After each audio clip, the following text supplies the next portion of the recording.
Τίτλος επεισοδίου: Ένα συναισθηματικό ταξίδι στον κόσμο του Νομπουγιώση Αράκη.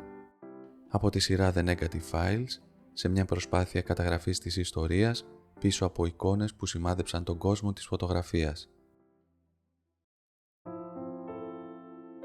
Τόκιο 1968. Ο φωτογράφος Νομπουγιώση Αράκη γνωρίζει τον έρωτα της ζωής του, την Γιόκο Αόκι. Δουλεύουν μαζί σε μια διαφημιστική εταιρεία και η γνωριμία τους θα εξελιχθεί σε μια βαθιά σχέση. 3 χρόνια μετά παντρεύονται.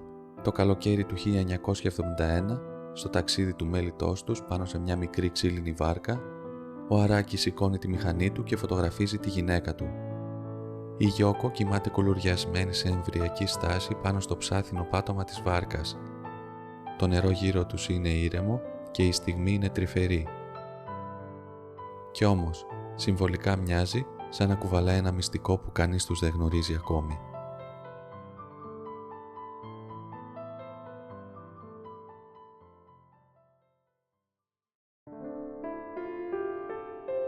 Η φωτογραφία της Γιόκο πάνω στη βάρκα ανήκει στη σειρά A Sentimental Journey, το πρώτο φωτογραφικό βιβλίο του Νομπουγιώση Αράκη που εκδόθηκε το 1971. Αποτελεί το ημερολόγιο του μήνα του μέλιτός τους που αποτυπώνει την αγάπη, την οικειότητα και τη θνητότητα. Στη φωτογραφία η Γιόκο φαίνεται ξαπλωμένη σε μια μικρή ξύλινη βάρκα.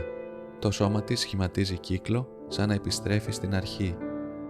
Το νερό γύρω της δεν είναι απλώς τοπίο, είναι μετάβαση.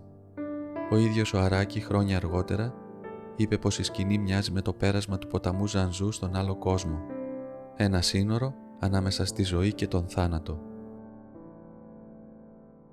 Η εικόνα, φτιαγμένη στην αρχή της σκηνής του ζωής, μοιάζει να προαναγγείλει το τέλος της.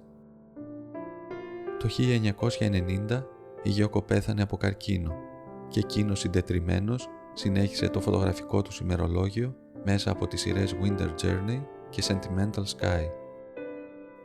Ο Αράκη σε αυτή την τριλογία υιοθέτησε τη θεωρία του iPhotography, δανεισμένη από την ιαπωνική λογοτεχνική παράδοση του iNovel, όπου η προσωπική εμπειρία γίνεται το ίδιο το έργο. Με αυτόν τον τρόπο, η φωτογραφική πρακτική του Αράκη δεν είναι απλώς τεκμηρίωση γεγονότων, αλλά η ίδια η ζωή του. Κάθε φωτογραφία αποτελεί μια στιγμή του προσωπικού του ταξιδιού, τόσο συναισθηματικά φορτισμένη, όσο και αφηγηματικά οργανωμένη, δημιουργώντας έναν διάλογο μεταξύ προσωπικής μνήμης και φωτογραφικού βλέμματος. Μεταφέροντας αυτή την ιδέα στη φωτογραφία, ο Αράκη μετέτρεψε τη ζωή του σε αδιάκοπο αυτοβιογραφικό έργο. Δεν φωτογράφιζε το αντικείμενο, αλλά το βλέμμα του πάνω του. Δεν διεκδικούσε αντικειμενικότητα, αλλά συναισθηματική ειλικρίνεια.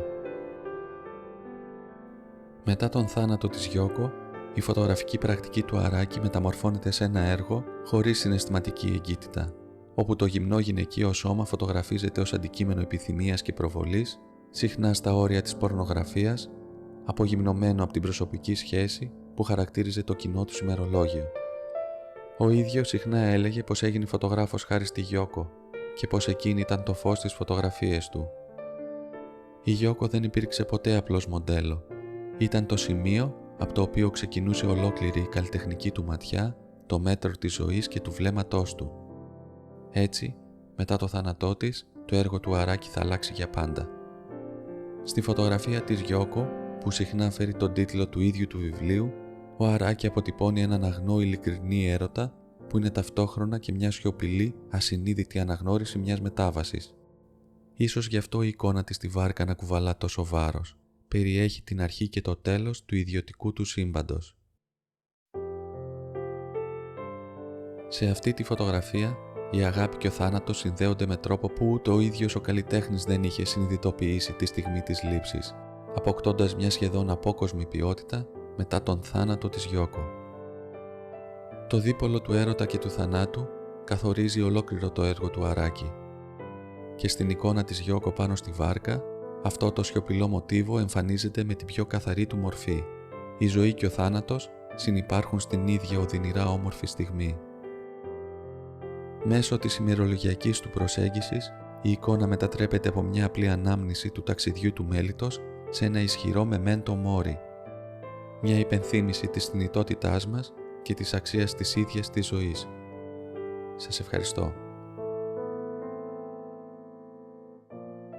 Ακούσατε ένα επεισόδιο της σειράς The Negative Files με τον Κοσμά Παυλίδη για τα podcast της στερέωσης.